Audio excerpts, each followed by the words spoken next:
Thank you.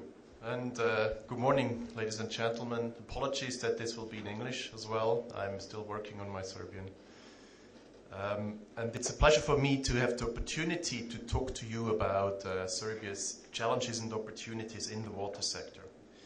Maybe one word about UNDP. The United Nations Development Programme is in the business of supporting globally countries and populations in advancing in human development, poverty reduction and related areas.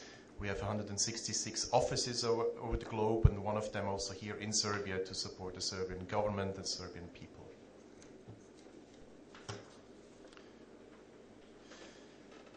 UNDP has just conducted an assessment of the water sector here in Serbia. We have consulted with both ministries, state agencies, but also the public water companies, as well as populations and municipalities, to find out where the issues are here, and to develop a program as well on how to support Serbia. One of the questions you could ask in principle is access to water and sanitation really such a hot topic here in Serbia? We have seen a couple of answers already before in the other presentations, but I would like to highlight just a couple of issues as well. The overall picture looks not so bad in comparison to the globe, but it is very distorted. You have quite a high connection rate to water supply, but the differences and the differences between rural and urban areas is quite significant. In rural areas, you have 60% in average of connection to reliable water sources, while in urban areas it goes to 90 and above. The picture is even more, and we just saw that the picture is even more distorted when it comes to wastewater treatment and sewerage systems. Anyway, and another issue is the Serbian water law, which is quite good, and the policy framework in itself on paper. What is needed there is to now really enforce it and put it into bylaws and to actually implement it. The right to water, which has been now enshrined by the General Assembly this July, I think, this summer, you might have seen that, is not yet a reality for refugees, for 205,000 IDPs, for Romas and other vulnerable groups. And that's something we would like to focus on to work and support Serbia to advance as well. Serbia is aiming for EU accession and is endowed with natural and mineral resources with a high potential to actually fuel economic growth and stability. However, at present, the environment, including its water resources, are in an unsatisfactory condition. Insufficient attention and investment on wastewater treatment in the past has resulted in highly polluted watercourses today, and their quality is deteriorating. There is an inadequate tariff system, we heard about this already, to secure full cost recovery. Low water metering rate in most of the public water companies as well, and the lack of financial investments overall into the systems and solutions. On top, the roles and responsibilities of the different agencies and ministries is not always so clear. And there's a little overlap of responsibilities as well as gaps when it comes to really the implementation and oversight. This is coupled with a plethora of challenges affecting water management and governance at the municipal level as well. As I mentioned, we have conducted a water assessment, water sector assessment just recently. It's right now in the finalization and will be published in a couple of weeks. The needs and opportunities for interventions that we identified are more or less 5 major areas. And this has been discussed with ministries and with all kinds of stakeholders as well. It's first of all a review and improvement of the implementation of the current policy framework, with an aim also to improve citizens' access to information as well as decision making. The second area is the improvement for the conditions of Romas and other vulnerable groups that are lagging behind in the development in terms of water, access to water and sanitation services as compared to the rest. A third area of intervention that we identified is the improvement of customers' rights and access to quality services. So the people who get the water and the services to actually have an influence and the feedback mechanism also with the companies. The fourth area for intervention is linking the whole water governance, water management area with climate change issues. both on the adaptation side, floods and droughts, and how to deal with that issues, as well as the link, which is a bit more complex, with the mitigation side, the production of greenhouse gases, etc., and how we can improve that as well. And then the whole disaster risk management scenario, which is in a way the short-term issues, while climate change is the long-term issues of the same issues.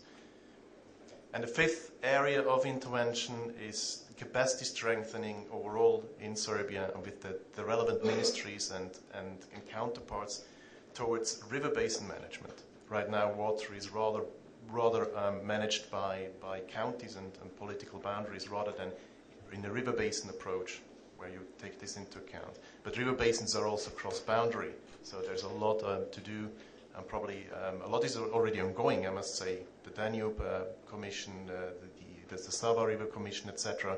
But there might be more also to do, for example, in the Morava River. I'll not go very much into detail, but I'll walk you a little bit through these 5 elements and highlight a couple of issues that we see where we could work together with Serbia to strengthen the situation. So first, the review of the current policy framework, and we heard about the water law. It's an issue of reviewing it and aligning and helping to finalize the alignment with the EU Water Framework Directive and other international treaties. It's an issue of citizens' access to information, as I said, and how citizens can interact even more with the whole policy implementation and also the decision-making.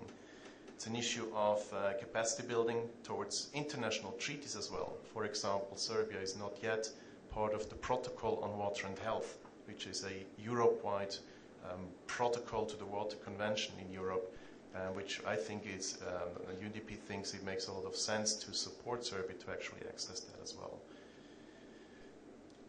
Let me go to the second area, which is the improvement for Romas and vulnerable groups. The principal access to water, to sustainable and safe water, as well as to hygiene and sanitation, these situations are very different from case to case, and I think there can be a lot has to be done, and a lot can be done as well. It's both an issue of the improvements at the policy level, in terms of the housing strategies, as well as on the local level, in terms of empowering Roma groups and minority groups actually to claim their rights and to do something, but also be educated about their obligations and what they have to do. It's also an issue, one thing that came up, which is a bit of concern, is that the overall monitoring of water quality is a little bit inconsistent. We heard it's going on, but you don't find really the data lines and the full-fledged coverage of the whole monitoring of the situation, especially when it comes to settlements and to marginalized groups as well, and I think there's some need for improvement as well. The third area is the customer's rights and access to quality service. Well, in principle, it's just, if you want good business management on the side of the public water utilities. And I think a lot can be done there as well to help both the companies themselves provide quality service, feedback loops, but also the customers on the other side to help them use these mechanisms as well to give feedback, highlight issues, and to also get responses and start this communication there as well. The fourth area that I mentioned, the linking of the water governance with climate change issues and with disaster risk management. It's, in a way, you can say it's climate proofing. That's one word that is often used. Climate proofing the development plans and the strategies in terms of water management and governance of water and natural resources.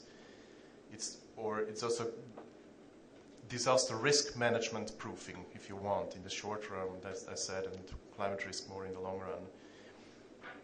It's about national safety plans in terms of water and other resources, and it's about improving the understanding and the instruments linking climate change mitigation aspects, as I mentioned.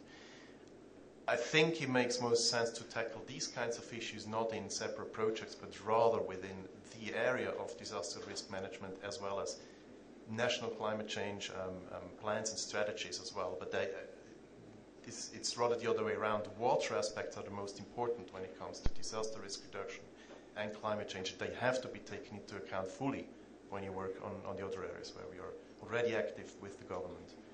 And then the last slide and the last area of intervention that I mentioned, the river basin management, the transboundary cooperation. I quickly mentioned this already. From the assessments we made, we see the most need and also the biggest opportunity for intervention and doing something in the Morava River Basin. The other major basins are more or less covered. We are already working, and we have been, UNDP has been working in the past 15 years with ICPDR. The Danube Commission actually helped to set it up. Hellenic Bottling Company is very active there as well. We saw that, and we were, that's running smooth, and there's a lot of action plans.